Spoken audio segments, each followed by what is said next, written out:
What's up, Braves country? Do you truly believe in the chop on? Or are you just wearing the jersey for the party?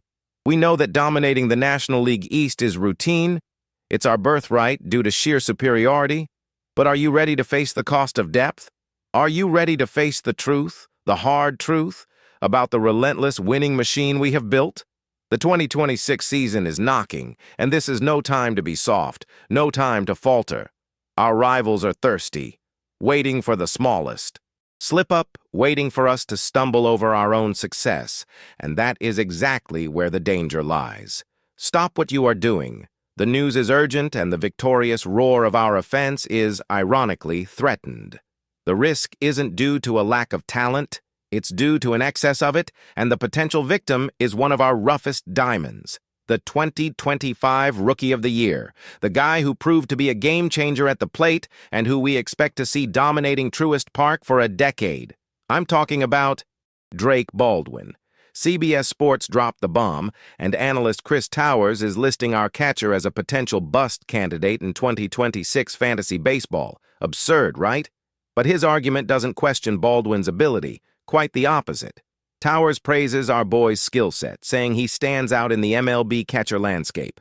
The issue is playing time, and that's the part that hurts, the part that questions the intelligence of our lineup planning. Manager Walt Weiss explicitly stated that he wants Baldwin more involved in 2026. That is a fact. It's the least we expect. But how are we going to reconcile the Rookie of the Year with the return of Sean Murphy, a catcher with over $12 million guaranteed on the books, who is coming back from hip surgery, and the signing of Mike Yastrzemski, which, according to the analysis, forces Jurickson Profar, who already has defensive struggles, into a full-time designated hitter role? Are you sensing the tactical chaos this could generate? The scenario is terrible for anyone expecting maximum production. Murphy and Baldwin alternating at the C position, Profar fixed at DH, and Baldwin losing precious at-bats, falling to a mere late-round draft flyer.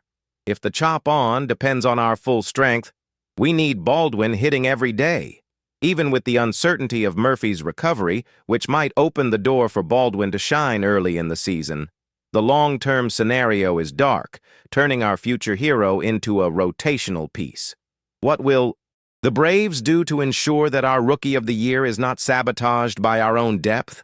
The 2026 planning is about to be tested on the field, and the price is Drake Baldwin's production. We need that answer now. Attention, Braves country. Prepare your hearts because the 2026 season, which should be nothing but the celebration of yet another division title that we expect with the strength of our offense, already brings with it a heated debate that directly affects our pride and our planning.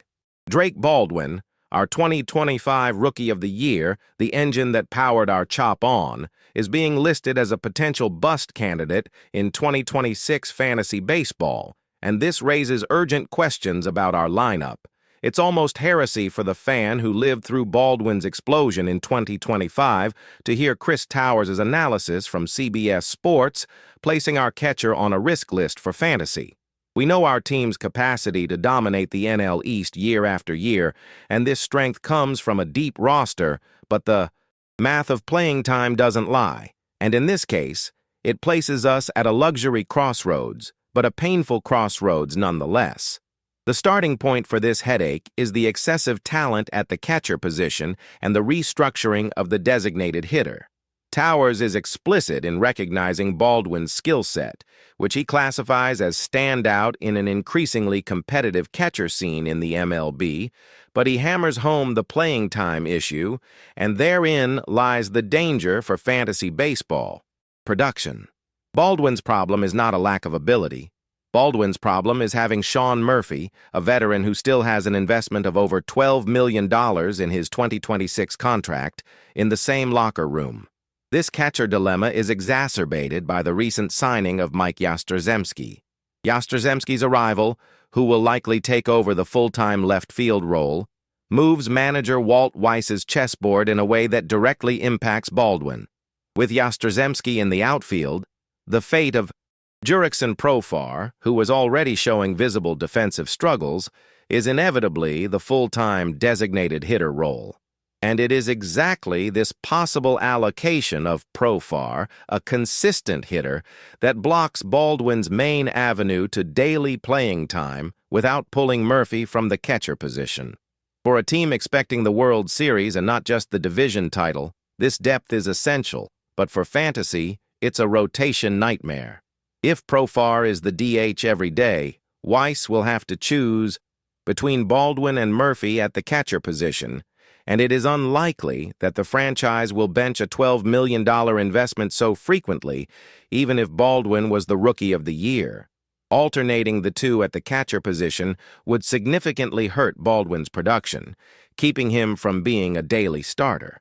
However, not everything is gloom in this scenario of uncertainty. Murphy's physical status is a point of hope for Baldwin. Murphy is recovering from hip surgery, and his participation on opening day is not yet guaranteed.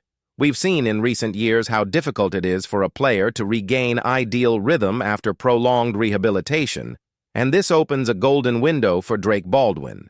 Even if Murphy manages to play early in the season, it is possible that Baldwin will receive a much heavier hitting load while Murphy regains physical form and game rhythm, an opportunity he will certainly capitalize on, given that his production has never been the issue.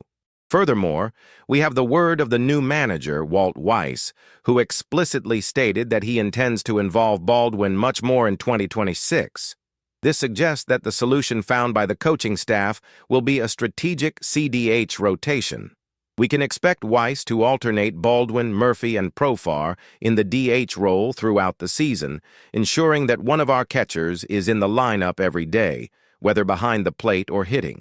This is the most likely path to maximize everyone's talent. But the reality is harsh.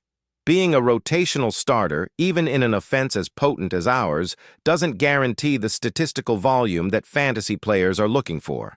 Therefore, Towers' conclusion, which lists him as a late-round draft watch, makes sense strictly in the context of fantasy baseball and the fight for playing time, but it in no way diminishes Baldwin's value to our franchise. Our young Rookie of the Year, who has not struggled with production, will be a fundamental piece in the pursuit of NL East domination. He just needs to find his daily space in this constellation of stars. Weiss's challenge will be precisely managing this luxury of talent so that the chop-on doesn't lose strength due to a lineup problem. The certainty for the fan is that when Baldwin steps onto the field, he will get the job done. It's unbelievable the level of depth the Atlanta Braves have reached, to the point that our Rookie of the Year, Drake Baldwin, is being pointed out as a bust for fantasy baseball, not because of a lack of talent, but because of an excess of it on our roster. It's the famous rich team problem, but for Braves country, there is only one focus: the World Series. And lineup depth is exactly what guarantees us dominance in the NL East year after year. Chris Towers, CBS sports analyst, raised the alarm, and we have to face the cold facts. Baldwin's talent is undeniable, with a hitting skill set that stands out even in a position as competitive as catcher. His problem is not his swing, it's the math of playing time. The 2026 roster is stacked with power, and the designated hitter spot is the key to the entire imbroglio. The signing of Mike Yastrzemski, a crucial tactical move, creates the domino effect that threatens Baldwin's fantasy numbers. Yastrzemski comes in as the left fielder, and the plan is clear. Jurickson Profar, who was already showing notorious defensive difficulties, will be moved to full-time designated hitter. Period. This eliminates Baldwin's main escape valve for getting daily at-bats outside of the catcher position. With Profar fixed at DH, and with a production performance we cannot ignore, Baldwin's DH spot simply disappears.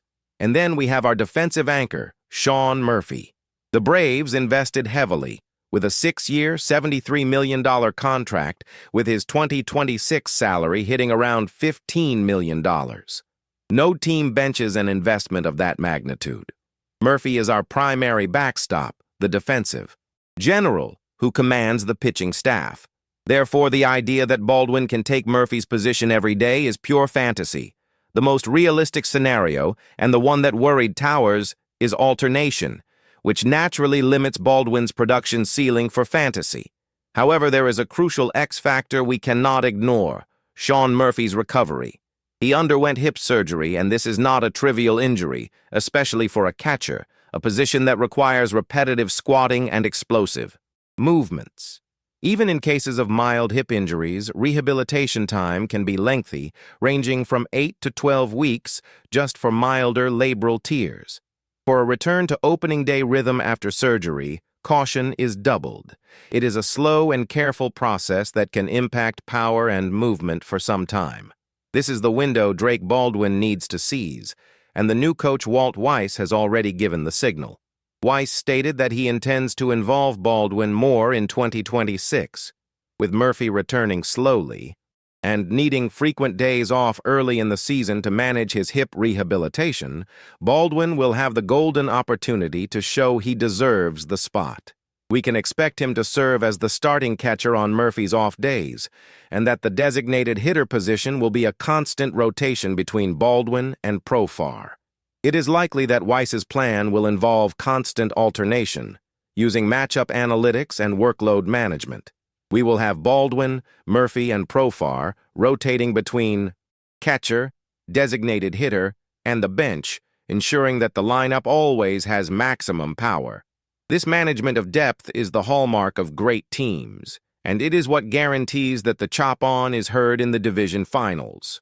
The conclusion for fantasy is the painful but factually correct one. Baldwin will not be an everyday player in 2026, at least not initially, unless Murphy suffers a major setback. He is, as Towers said, a late pick, a player to monitor on the waiver wire or in later rounds, due to his limited at-bat ceiling. But for Braves country, what matters is the result Baldwin delivers when he plays. He is a Rookie of the Year who produces, and having a hitter of that caliber, with that depth on the roster, is what separates a champion from a mere playoff team. The fantasy problem is our trump card in the title race. The talent is there, and the only thing missing is for Baldwin to find the perfect cadence in this offensive machine. That's it, nation. The gavel has struck, the team is set, and there is only one expectation: another division title.